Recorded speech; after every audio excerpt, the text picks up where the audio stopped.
On Campus with Gary McCaleb. Tonight's guest is Marvin Steffins, President of International Expeditions. And now, here's Gary McCaleb.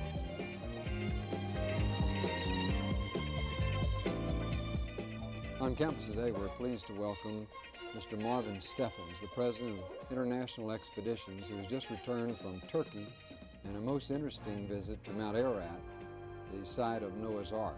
Thank you for being with us today. It's good to be here. Now let's take a look at the map first, and I think that would help us locate exactly where you have been and the location of Mount Ararat in Turkey. The mountain itself is very close to the Soviet Union. What are known as the mountains of Ararat are basically two major peaks. The arrow there on the map shows Mount Ararat, about 17,000 feet, and next to it is Little Ararat.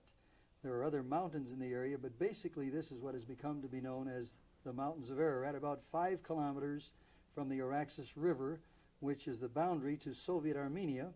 Just across the border, a major city, Yerevan, a couple million people, and just about 10 kilometers in the other direction, to the lower part of the map, is the country of Iran. Yeah, you're really in that neck of Iraq, Iran, and the Soviet Union all pulling in there together. Were you aware of any particular sensitivity as far as your presence in that area? Well, the area is actually closed without special permits. They allow 2 permits, one for sports climbers that climb the mountain to the summit, and then one for research. Now, we've been very grateful, the grateful recipients of search permits now since 1979. Our expeditions really began prior to my coming with the group in 1978 when Mike Harris and Earl Cummings took Jim Irwin, the astronaut, over to climb the mountain in 78. They were unable to get a permit. They waited around for some time. Mr. Irwin, Colonel Irwin, did something I think was very wise. He gave then General Kennan Everin a flag that he had flown when he went to the moon, Apollo 15, and became a fast friend of the now President of Turkey. Now this is a picture of Mount Ararat itself, I think, which it's really a beautiful mountain. Yes, this is the north side where you have the Aora Gorge. That was blown out in about 1850, and it destroyed a monastery. It destroyed the city of Aora, which is now called Yenidohan, and it's larger, it's deeper than the Grand Canyon. It was awesome last year at 12,500 feet to stand on the rim for about an hour, during which time probably not more than 60 seconds elapsed at any time that we didn't see or hear because the clouds moved in. Awesome avalanches, because the window for work on the top of the mountain or at the higher altitudes is only open about 4 to 6 weeks a year in the late summer before the fall snows set in. And it might be interesting to note, too, for the listeners or the viewers, that Mount Ararat, Greater Ararat, is the largest landmass in the world, 500 square miles. People say to me, well, why don't you just go up and find the Ark? Well, it's a little more difficult than that. The weather is very changeable. They've measured temperatures in the summertime at 20 below zero.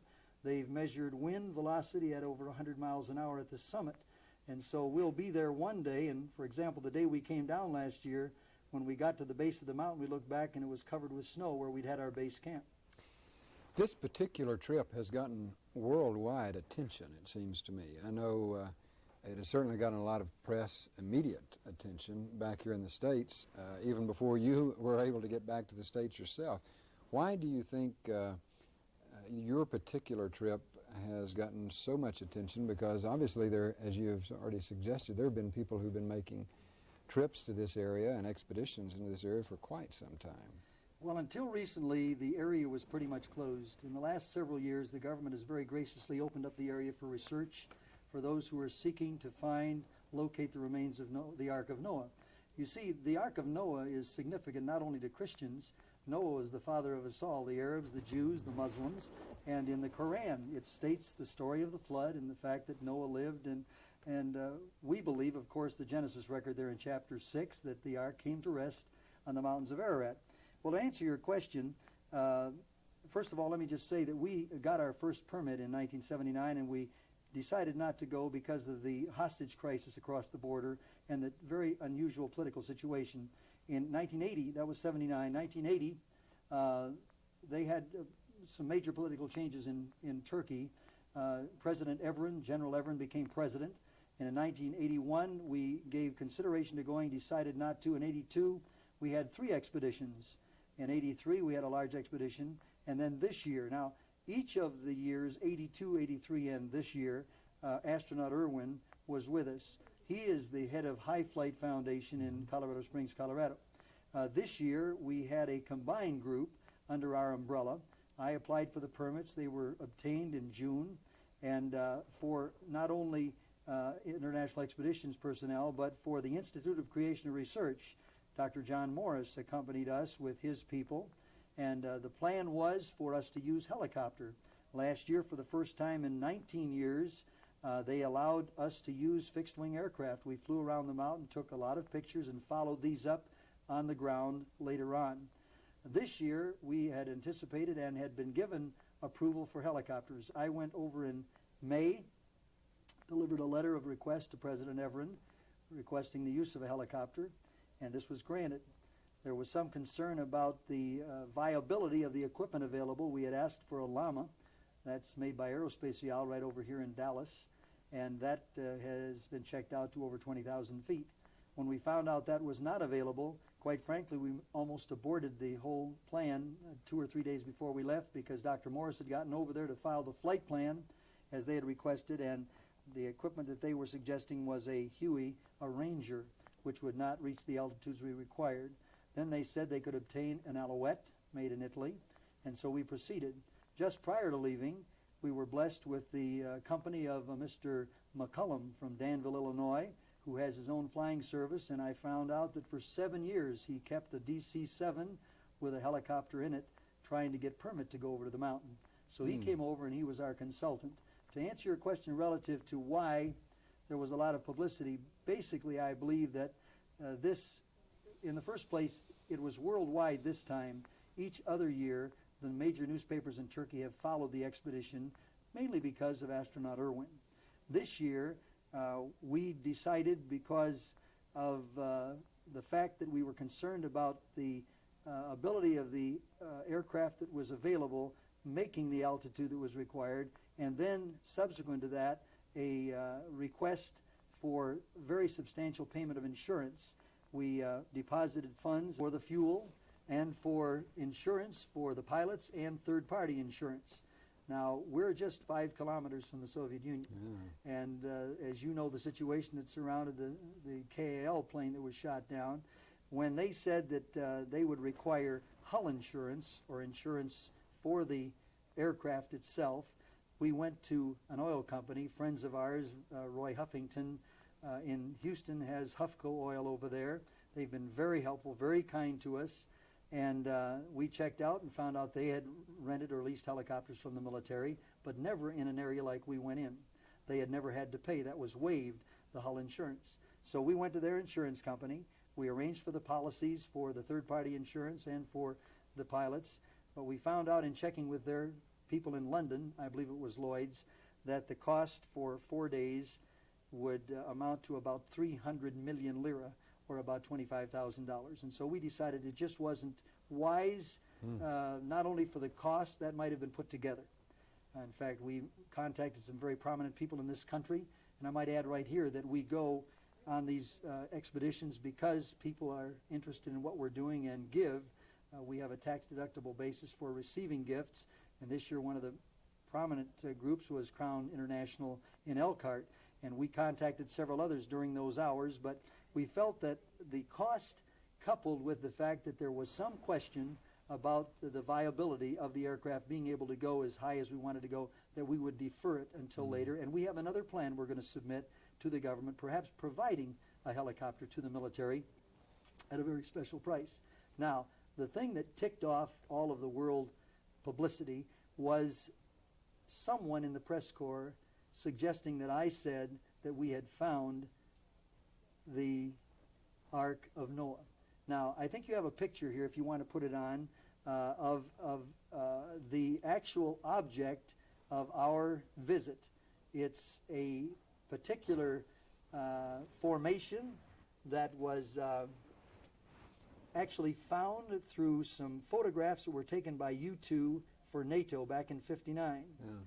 Yeah. We went to that area. I did, following a visit by Jim Irwin and a gentleman that had accompanied him, Ron Wyatt. And he had, Mr. Wyatt, some soil analysis, which I had never seen before. We have a book here, a very interesting book by the wife of one of our explorers, Violet Cummings. Has anyone really seen Noah's Ark? And she has a chapter in there about the very object that was visited in 1960. It was visited by a television evangelist and a professor from Ohio State. The professor, I am told, said that it couldn't be anything but a boat.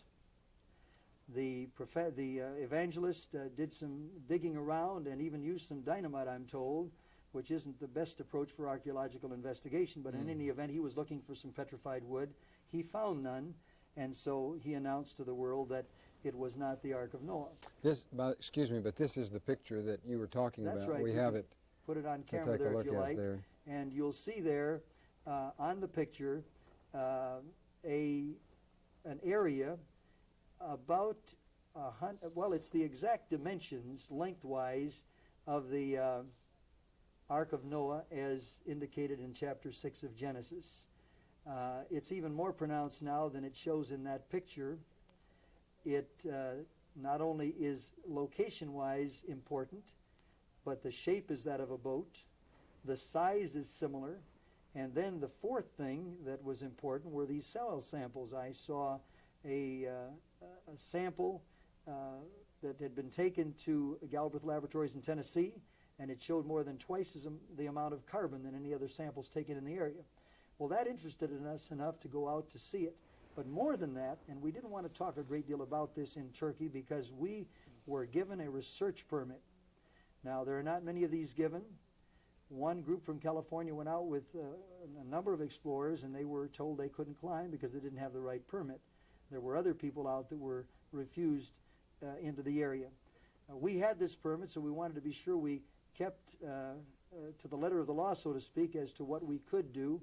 And one of the things we felt we could not do was excavate. Mm-hmm. And so we went out simply to take some soil samples, but not until after Colonel Irwin and Ron Wyatt came back and said they had a means of measuring metal. And they found at regular intervals up and down both sides of the formation indication that there was metal. Well, this was extremely interesting. I had never thought that Noah put it together with metal or held the wood together with metal. But when you look in the 4th chapter of Genesis, you find there that Tubal-Cain was an artificer of bronze and iron. And the very earliest boats that we have record of, which might have been copies of the Ark of Noah in the Egyptian civilization, have their joints put together, I am told, with metal. So this really turned us on. We went out and spent 2 weeks ago tomorrow, most of the day, there at the site. We took a lot of photography. We took with motion picture as well as still. We took some soil samples from the surface in plastic bags, and we returned to Erzurum that evening to fly back to Ankara prior to the departure of the gentleman who arranged with us for our deposit at the bank. I didn't want to fall into some problems coming back after he left the country because he was going to take his son to Eton Academy in England and his daughter to New York. So we got back. Excuse me, we need to take a break here just a minute, but we'll come back and pick up with this story and continue to find out more about your visit to Mount Ararat. We're visiting today with Marvin Steffins.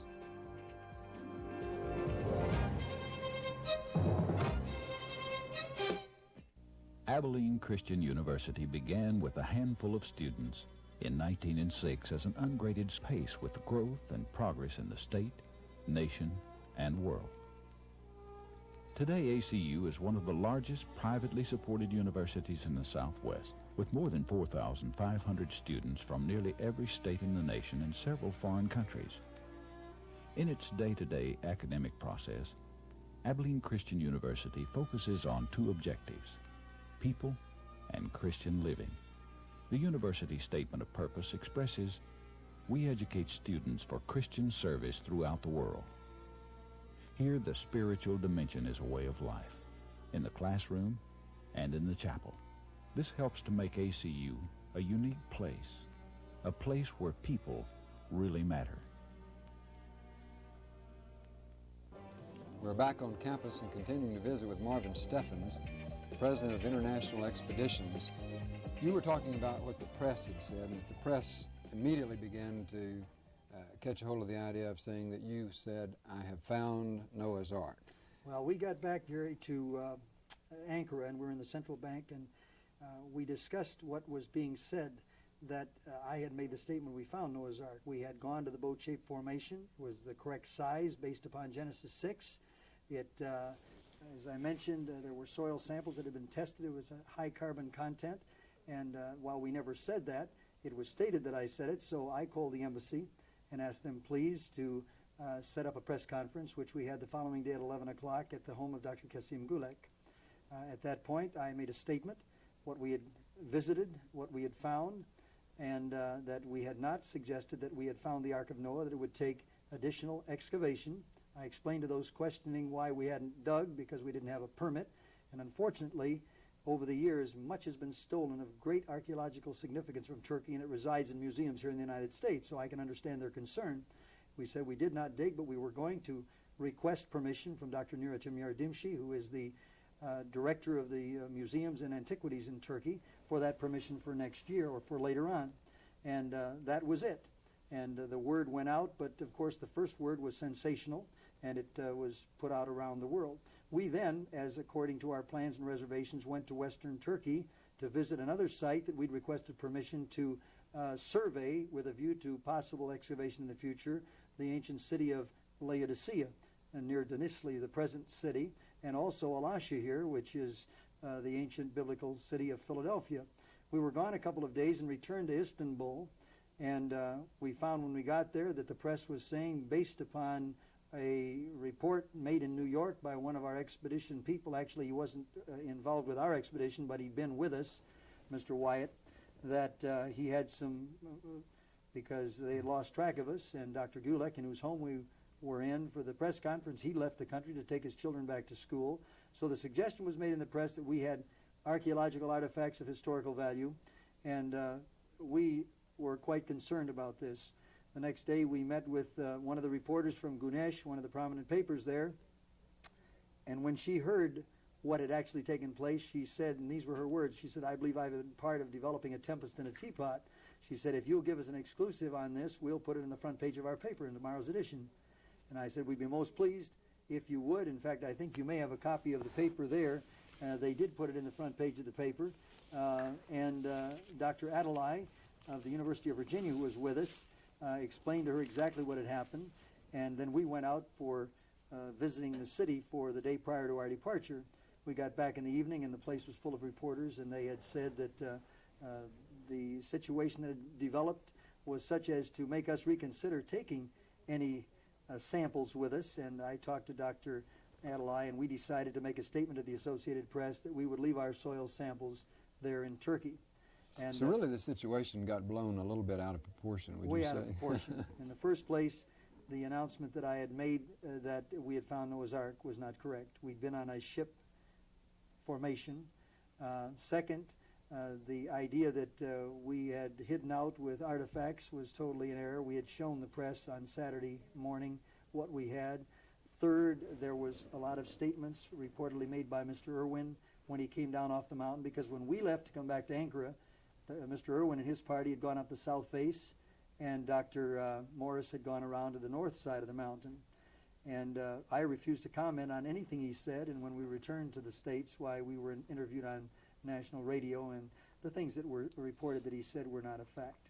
Now you, this is your fourth visit, actually, to Mount Ararat, but you're more convinced that the site you have found is more likely the site of the Ark than anything you had found in the earlier visits. Is that correct? Yes, I could say that, but I would say, in addition to that, that it merits archaeological investigation and scientific analysis. That's the important thing, and we're going to ask the government of Turkey to let us go back with competent personnel. We would have brought over Dr. Noakes from the University of Georgia in Athens. He's the director of the isotope lab, and he had obtained permission. We'd have applied for him, and he'd obtained permission, and we had him in reserve until after we had made our search, and he was prepared to come over Sunday, the day following the press conference, but we didn't think the climate was just right with all of the notions that were being put in the press for a scientist to come in and do an evaluation. We're going to invite Dr. Noakes to go with us next year, and probably Dr. James Strange of the University of South Florida. He's the dean of the School of Arts and Sciences there, and he is a biblical archaeologist for many years in Israel. The stronger evidences that make you think this site is the shape of the formation, plus the high evidence of wood and metal in the area. That's right, carbon, the shape, the size, and the location.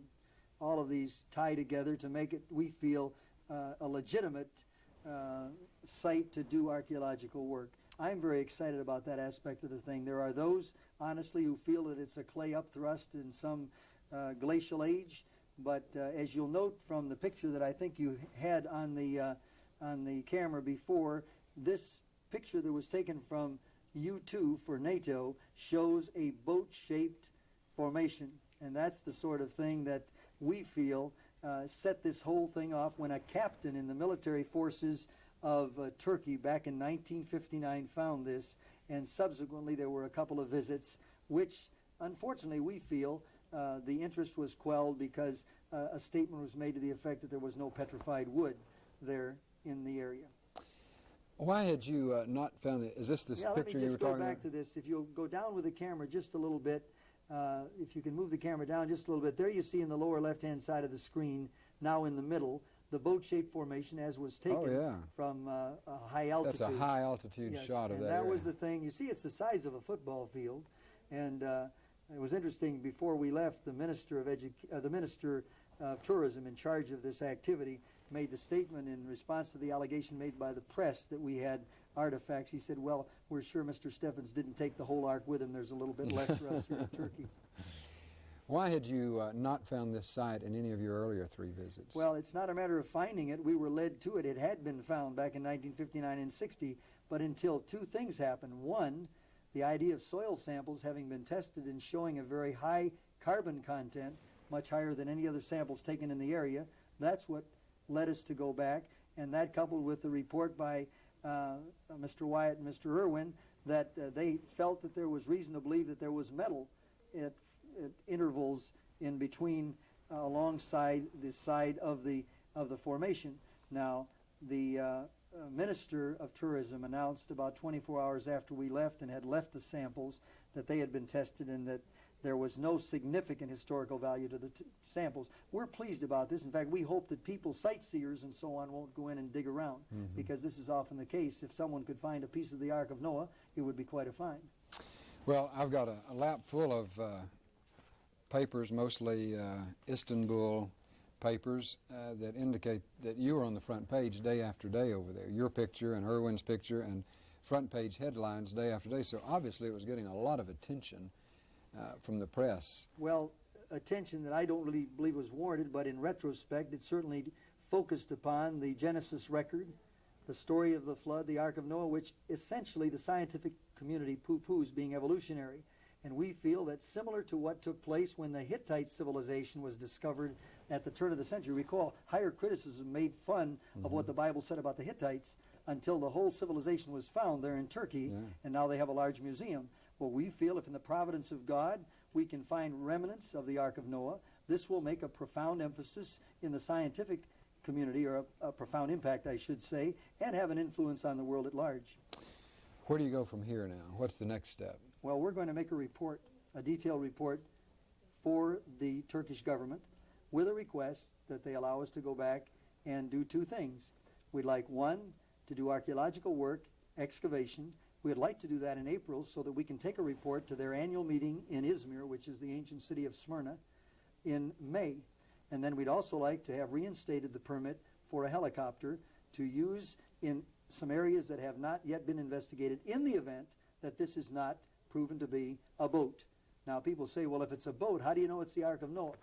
Well, it's rather unusual at 5,200 feet on the side of a mountain in an area that's been spoken of for millenniums to find a boat that wouldn't be the Ark of Noah. What, if you do excavation, what would you expect to find? Well, we'd like to find material that can be analyzed with very good scientific equipment that's available today. If there was metal there and it's been corroded down to nothing, we're still going to be able to tell that scientifically as well as wood. Now, the theory is that the boat came down in a lava flow, and it was impaled on a rock outcropping, and it sits there today as it came down and burned. Well, the length is exactly the length in Genesis. The width is almost double, which figures because if the boat burned, the sides fell out. Okay, you saw the mound on the picture, which would have been the 3 decks that fell down. So we believe what we'll find, if we're able to conclude that it is a boat, is evidence of wood and evidence of metal. You don't expect, or do you expect, to find any actual artifacts that you can bring back, or only evidences that things have been there? Your guess is as good as mine. I'm an explorer, a businessman, not a scientist, and so we're going to leave that up to competent personnel that can prove. We have one of the top experts, as I mentioned, Dr. John Noakes, who is director of the isotope lab at the University of Georgia, does carbon dating, and we have people that we feel can go over and do a good job for Turkey and for those who are interested in this whole matter. And we believe now that they're even more interested based upon the tremendous interest that went around the world as a result of the suggestion that the Ark had been found. How soon do you expect to be going back over? Well, we'd like to go. Of course, this will be dependent to a degree on the amount of money that's available to do the job that needs to be done. We receive gifts that are tax deductible, and we're very grateful for those who participated in this year's expedition. We would like to go back next April, and we're going to file for permits when we file our report. We're almost out of time, but I want to ask you another question, because there were some impressions that the government was really very uncooperative with you. Was that true? Gary, I want to go on record here in saying that we have been blessed with tremendous cooperation. I wrote a letter to the President personally in 1982, which he responded to with an affirmative, and we were able to climb. The Ministry of Foreign Affairs, the Ministry of Interior, everyone there has been tremendously cooperative, and I would say extremely patient in the face of a lot of pressure from the press in recent days. The press, as I've stated, is very imaginative, some of them. They made some very interesting reports. The Turkish government responded in a very wonderful way. It was stated that we were arrested. We weren't arrested. We were given this document right here that's signed by the Chief of Police and Director of Customs, an affidavit stating that they accepted the samples and that they looked through our luggage and there was nothing of historical value that we had with us, and they released us. And when I say released us, they let us go on arranging for passage on a Swiss Air flight into Zurich and on into the Netherlands. So you were detained? We were detained but you only weren't because arrested. we couldn't get our bags open in time for them to look at them before the KLM flight left. One more trip over there, do you think one more trip would settle the issue? I think it would. If we're allowed to excavate at this site and spend several weeks there and determine what is there, if in the event it is not the Ark of Noah, if we're able later in the summer, because there's only a few weeks available that we can use helicopter, and go into the site that we wanted to go this year, that we filed flight plans for. You see, if a Turkish person came to America and wanted to investigate the Grand Canyon, I doubt whether he'd have very much success in getting the permission to use a military helicopter. So we're extremely grateful to President Evren and the authorities in Turkey for allowing to do this. They understand that if in God's timing the Ark is found, it will probably become one of the greatest tourist attractions in the world. And I believe, Gary, one of the best kept secrets in the world are the beautiful locations in the cradle of Christianity in Western Turkey.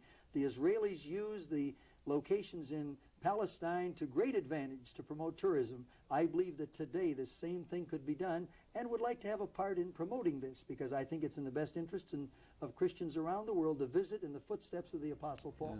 It's been a fascinating experience to hear you describe this trip that you made. Thank you so much for being with us I today. appreciate it very much. Thank you. We've been visiting today with Marvin Steffins. Be back with us again on campus.